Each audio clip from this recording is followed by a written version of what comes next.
માતાજીના દર્શન. જય ગણપતિ દાદા, જય કાષ્ટભંજન દેવ, જય સ્વામિનારાયણ. સંપામાં ભગવાનનો પ્રસાદ બનાવો છો? હા હા,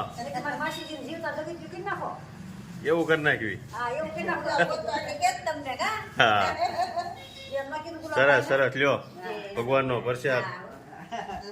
જો સવારમાં બધા સેવામાં આવી ગયા છે. ચંપામાની સેવા તો અખંડ છે, પછી આ સેવામાં નવરાવો એટલે આવી જાય. કા સરસ સરસ. લ્યો જય સ્વામિનારાયણ. Good morning Gulabbhai. જય સ્વામિનારાયણ. Good morning. જય સ્વામિનારાયણ, જય સિયારામ, જય શ્રી કૃષ્ણ, જય માતાજી. ઓમ નમઃ શિવાય. સિદ્ધેશ્વર મહાદેવની જય. કાલે રજભાઈ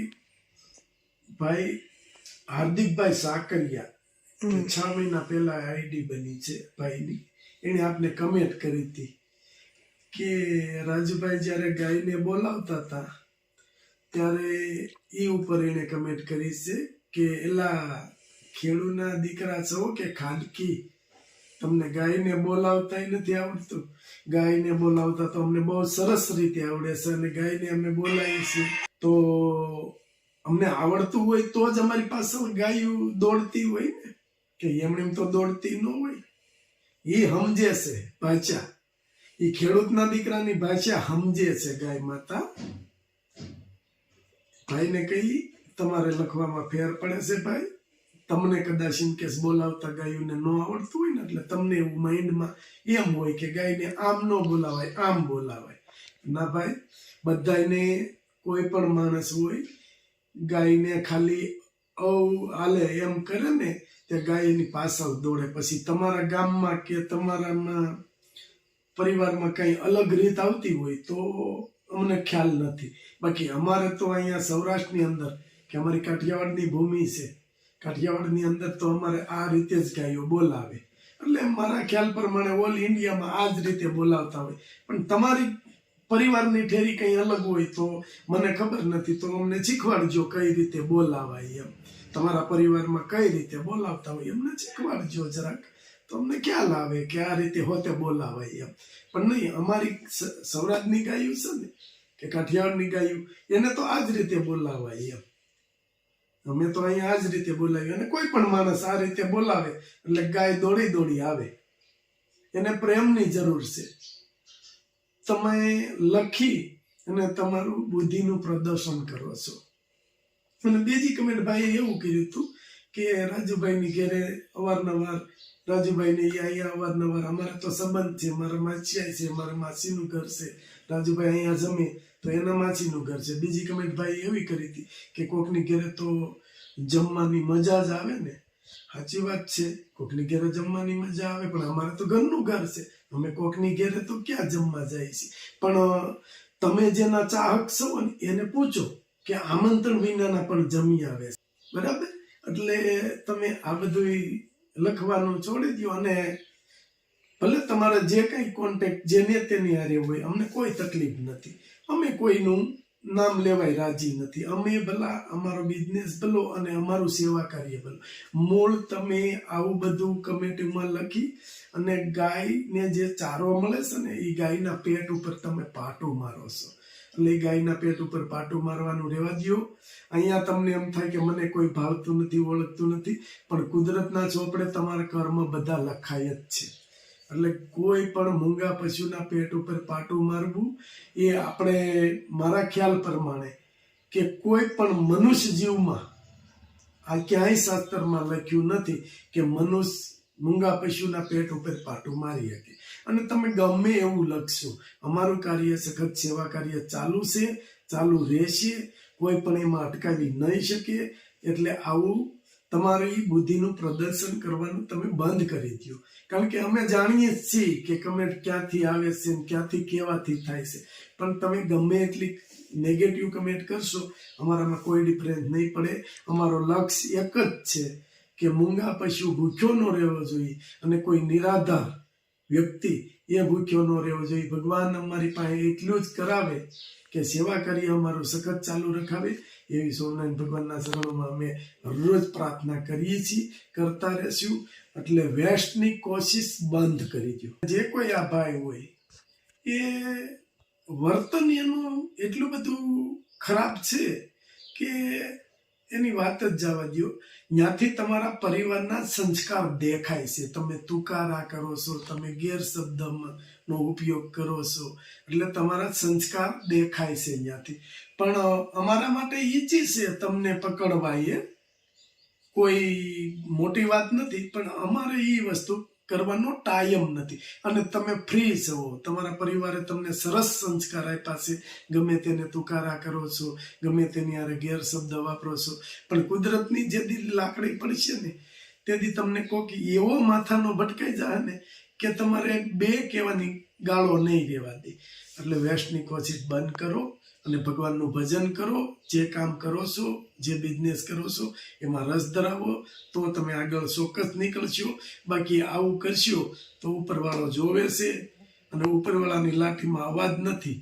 અને જેથી તેથી હું તો કહું ટૂંક સમયમાં તમને કોઈનો કોઈ વ્યક્તિ એવો ભટકાઈ જ જાય કે તમે કોઈ નામ કમેન્ટ કરવાનું નામ નહીં લો. ચાલો, જય સ્વામિનારાયણ. જય સ્વામિનારાયણ. જય સ્વામિનારાયણ. આજે આપણે જઈએ છીએ આપણા પોક જે આપણે બનાવીએ છીએ એ પોકના ફાર્મ ઉપર જઈએ છીએ. અને આપણો પોક જો કે બનવા મળ્યો છે. આપણે 2 દિવસ પહેલાં કે બતાવ્યું હતું, 2-3 દિવસ પહેલાં એ પોક આજે ચાલુ થઈ જાય, બને છે આજે કમ્પ્લીટ. એટલે પોક કઈ રીતે બને છે અને એની અંદર ફાર્મરને કેટલી મહેનત છે એ બધું આજે આપણે તમને બતાવીશું. અને કઈ રીતનો પોક બનશે, કેવો બનશે એ બધું તમને આજે પહેલેથી છેલ્લે સુધીનું બતાવવા માટે ત્યાં જાય છીએ. જ્યારે પોક સરસ મજાનો તૈયાર થઈ જાય અને આવશે કે તમારી સુધી પહોંચશે, ગાય આધારિત ખેતીનો પોક કે તમારી સુધી પહોંચી શકે. એટલે આજે સ્પેશિયલ આપણે ફાર્મની મુલાકાત અને કઈ રીતે પોક બને છે એ પણ તમને બતાવશું. અને લીલવણી, એકદમ લીલવણી પોક બને. કે પોક બનાવવો એ એક ખેડૂતની આવડત છે. કોઠા ઉજથી બને છે. એમાં કોઈ કે કોમ્પ્યુટરમાં મેળવીને નાખી દો ને બની જાય એવી વસ્તુ નથી થતી. એ ખેડૂતની જે કોઠા ઉજ છે એ ઉપર આખો પોક બને છે. કોઈને પોક બનાવતા ન આવડતું હોય તો દાણા દાજી ગયેલા નીકળે કે કાચો રે, પણ આ ખેડૂત ફાર્મરના કોઠા ઉજથી એ લોકો બનાવે અને મસ્ત પોક બનશે. ચાલો, જય સ્વામિનારાયણ.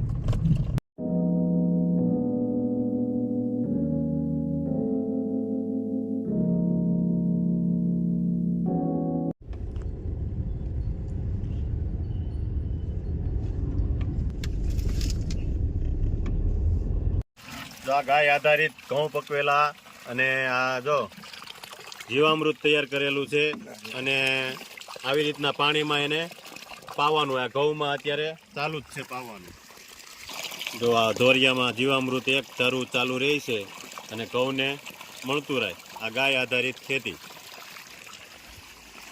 તો આ બધા ઘઉંમાં આગળ કટિંગ ચાલુ છે. હજી આ પાણી ચાલુ જ છે. કાચી ડુંડિયું હોય એના માટે એક પણ પાવું પડે. પછી છેલ્લે જે દાણા સડી ગયા હોય અને પોક થઈ ગયો હોય એ ડુંડી લઈ લે છે. અને કાચી ડુંડી હોય એ થોડાક દિવસ પછી લેવામાં આવે. હવે જો આ ડુંડિયું કાપવાનું કે આપણે દેશી ભાષામાં બાજરો લણતા એની ઘોડી આ ડુંડિયું લણાય છે. ડુંડિયું બધી કાપી અને મસ્ત જો આ ભાઈ ડુંડી કાપીને લાવ્યા છે. ડુંડિયું કાપીને કોથળીઓ ભરીને લઈ જાય શેકવા માટે. ઘઉંની ડુંડિયું કાપી અને લાવ્યા છે. હવે આને ચેકવાનો, પણ એ શેકતા આવડવું જોઈએ, નગર બળી જાય. બધી હારી હારી હારી હારી નબળી ડુંડી જ નહીં. 1 નંબર.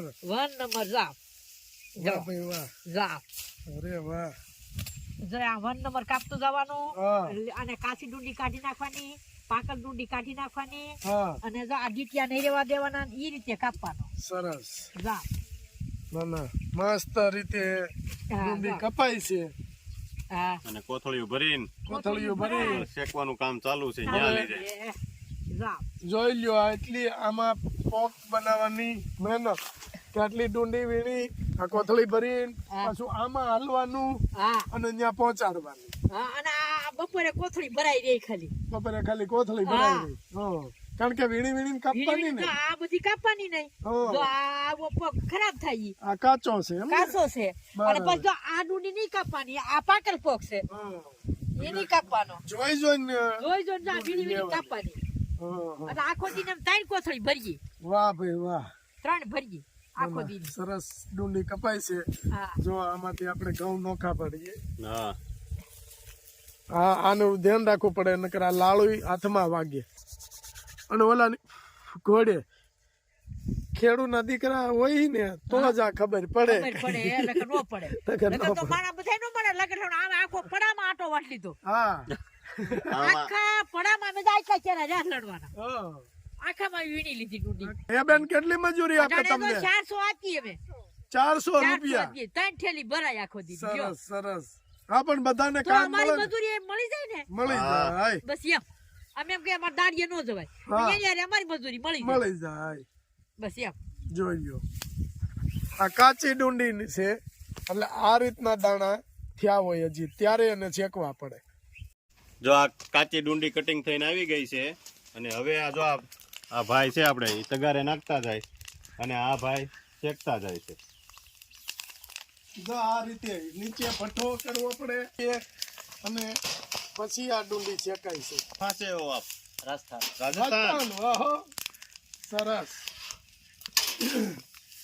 રાજસ્થાનમાં આવું બનાવે અમારા રાજસ્થાનમાં નહીં બનાવતા નહીં બનાવતા રાજસ્થાનમાં સ્કેર સાંગરી બાસવાડા હા અને ગટ્ટાની સબ્જી બેસન ગટ્ટા રીતે પોક ચેકાય છે આવી રીતે મસ્ત એકદમ લીલવણી પોક ચેકાય અને મસ્ત રીતે પોક પડશે પોક આપણે બનાવીએ છીએ ભરપૂર માત્રામાં બનાવવાનો છે જે કોઈને ઓર્ડર હા આપવા હોય તો અમારો નંબર છે 9903313006 આ નંબર ઉપર તમે પોકનો ઓર્ડર આપી શકો છો અને ઓર્ડર અગાઉથી આવવા જ મળ્યા છે પોકના કે પોકને કેટલી વાર છે પણ પોક આપણે ટૂંક જ સમયમાં હવે તૈયાર થઈ જશે અને સાથે મસાલા પણ આપણે ટૂંક સમયમાં તૈયાર થઈ જશે એટલે તમારા એક પાર્સલમાં તમારું બધું આવી જાય એમ તમારે ફાયદો થશે ઓલો તમારે રિપીટ